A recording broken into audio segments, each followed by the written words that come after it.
On est donc arrivé à retenir deux activités. Une première activité qui aura lieu le 27 septembre prochain à la porte de la Mauricie mettra en vedette un enfant de chez nous qui a grandi au point de devenir un juge de la Cour supérieure du Québec, étant ainsi le premier parmi les autres juges à être de la Cour supérieure du Québec. Alors, M. Steve Baribeau a accepté gracieusement de venir nous parler de son cheminement personnel et professionnel. Comme je suis un étrange, je n'ai pas connu Steve, mais on me dit que c'est quelqu'un qui a la parole beaucoup plus facile que moi. Alors, qui est drôle, qui donc est stimulant. Alors, vous serez donc invité à la porte de la Mauricie pour une conférence brunch. L'autre activité, très plaisante à mon sens, c'est le pique-nique du 45e. On s'adresse à toute la population de Louisville, au parc du Tricentenaire, pour prendre le lunch, les familles. Ça sera donc le lieu de retrouvailles, finalement, des citoyens, des citoyennes, de ceux et celles qui sont nés ici, mais ceux et celles qui ont adopté Louisville. Donc, ce pique-nique, on va y ajouter une petite touche. Vous savez que c'est le 45e.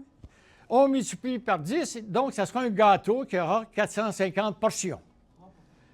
Et puis, on demandera aux gens d'apporter une petite boîte. Si on ne réussit pas à tous les écouler, bien, les gens, ils apporteront à la maison. Ou bien, on circulera sur la rue Saint-Laurent en fin d'après-midi pour donner des trucs. Mais j'ai tellement espoir qu'il y ait plein de monde qui s'en viennent au quadrilatère parce qu'il y aura un paquet d'activités. Un paquet d'activités, ça veut dire, donc, le centre des retrouvailles.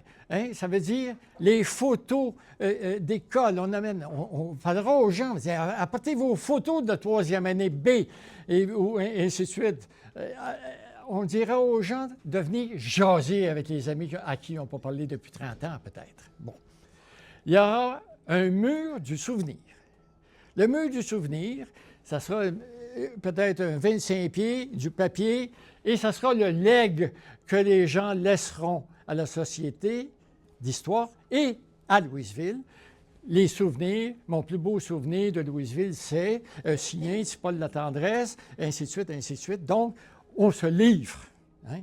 Puis on fournira les crayons, hein? Il n'y a pas de problème. Pour les enfants, ça sera « Dessine-moi ce que tu trouves le plus beau à Louisville ».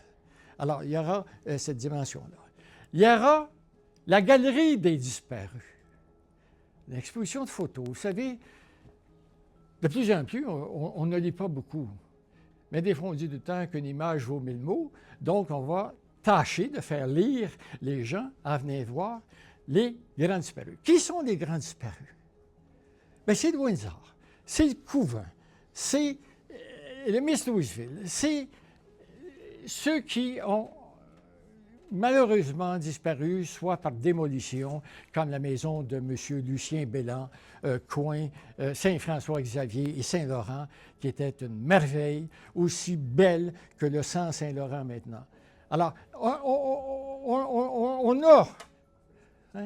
on a démoli le patrimoine un petit peu à certaines occasions. C'était peut-être pas dans le même ton que ça l'est maintenant.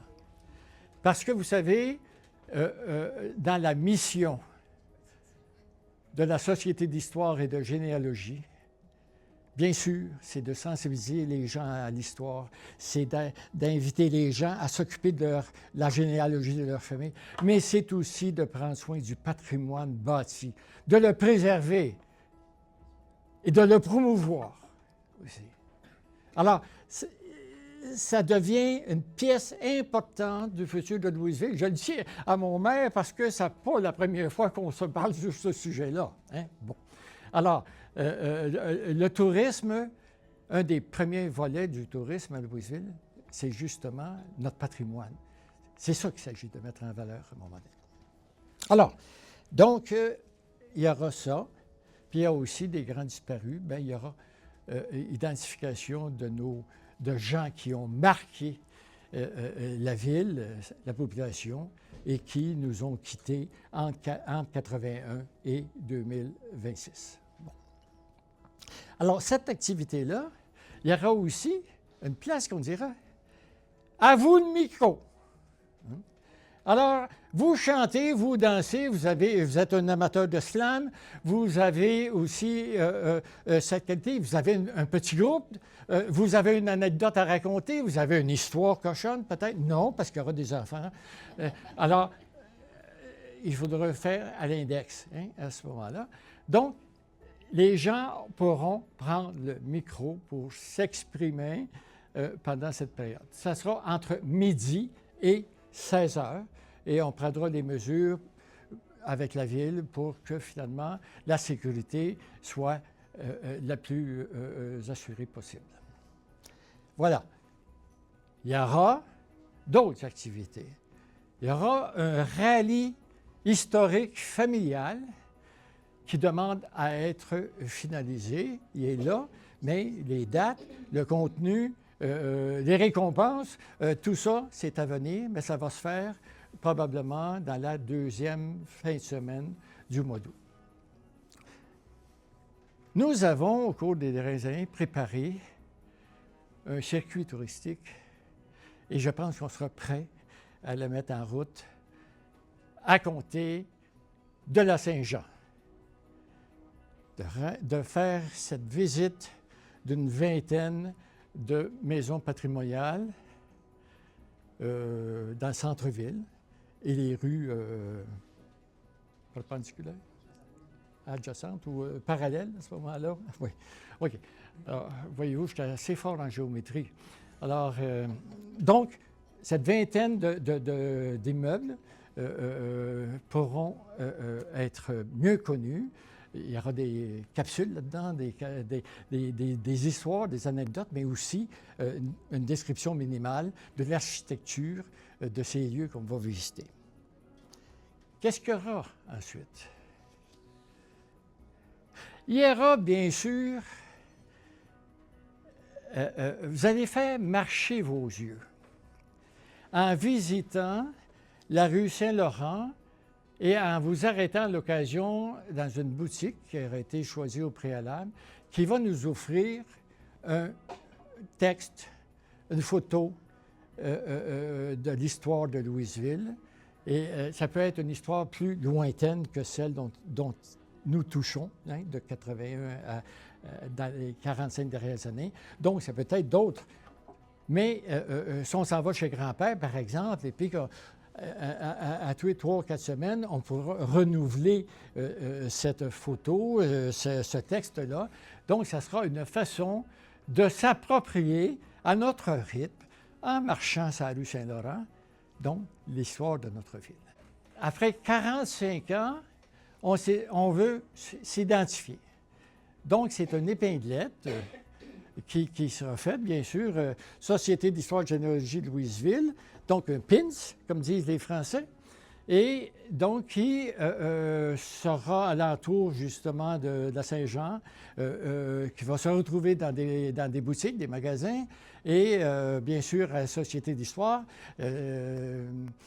On n'a pas en donner 15-20 000, mais les autres, il faudra les vendre aussi à l'occasion. Alors oui, ça sera à vendre. Je pense que c'est à peu près 5 $ pour la pins. Et c'est un signe de plus d'identité, de signaler qu'on est des gens qui avons la Société d'histoire, mais surtout l'histoire de Louisville à cœur. L'histoire, c'est beau, l'histoire. Tantôt, je regardais ça, les Deux-Rivières. Je suis un gars qui remarque énormément. Les Deux-Rivières, aujourd'hui, depuis Deux-Rivières et au fleuve, la petite rivière se jette dans la rivière du Loup. Ça, c'est quand ils ont fait l'autoroute 40. Ils ont dit, c'est fini. On le vit, hein? Pour dire pareil comment que le temps change. Ce matin, je me disais aussi, on vieillit. Et on veut que l'histoire nous soit contée. Avant ça, on disait, si l'histoire m'était contée, non. Maintenant, aujourd'hui, on veut que l'histoire me soit contée. Alors, merci à vous tous d'être là. Merci d'être présents. Puis, oui, l'histoire, c'est important. Vous êtes important. Pourquoi vous êtes important? Parce que vous préservez la mémoire collective. Ça, c'est fondamental. Parce que la mémoire collective, on dit, on associe souvent ça à de la nostalgie, à « Ah oui, dans le temps, c'était mieux, ou Monsieur le maire, on n'avait pas de cellulaire » ou quoi que ce soit. Mais plus loin que ça, de connaître notre histoire, c'est de comprendre notre présent. On ne comprend pas notre présent si on ne connaît pas notre histoire. Puis si on ne connaît pas notre histoire et on ne comprend pas notre présent, on ne sait pas où est-ce qu'on veut aller. Ça, c'est fondamental. C'est pour ça que, tu sais, des gars comme moi, je vais faire une petite parenthèse politique, mais pas longue, on croit, par exemple, à l'indépendance politique du Québec. Parce que quand on connaît son histoire à fond, on comprend on s'imagine que ce serait plus efficace et mieux pour tout le monde. Vous n'êtes peut-être pas tous d'accord avec ça, mais c'est ma conviction profonde. C'est un exemple que je vous donne pour vous dire que de connaître l'histoire, ça permet une certaine sérénité aussi. Et vous êtes des gens qui préservez cette mémoire-là. De par vos écrits, de par vos recherches, de par vos efforts pour la préservation du patrimoine bâti, pour plusieurs d'entre vous également, que je reconnais, elle a une noble fonction. Et vous avez, ma foi, Monsieur Neveu, félicitations pour tout ça, puis vous avez, ma foi, un logo qui est fantastique. Parce que vous savez, l'essence d'un logo, c'est d'être simple, d'être une image facile à reconnaître et pas trop complexe. Mais parfois, des organisations qui vont se donner des logos, puis là, tu as 28 symboles, puis là, tu comprends plus trop rien, puis finalement, tu vas juste voir la forme générale. Celui-là, c'est toute la richesse du monde dans la plus grande des simplicités. Voici un logo efficace et clair et, ma foi, magnifique. Donc, j'espère que je vais avoir une petite épinglette, moi aussi. Hein? Je la porterai fièrement, même si je ne suis pas un Louisvillois. À Louisville, c'est tellement une belle municipalité. À chaque fois qu'on arrive ici, accueil chaleureux, c'est toujours un plaisir pour moi de venir travailler ici au bureau. L'important, c'est qu'aujourd'hui, vous célébrez dans la joie votre 45e anniversaire et vous avancez de façon positive vers votre 50e qui sera, ma foi, grandiose si je me fie aux ambitions de M. le Président. Alors voilà, merci beaucoup, bravo pour votre travail.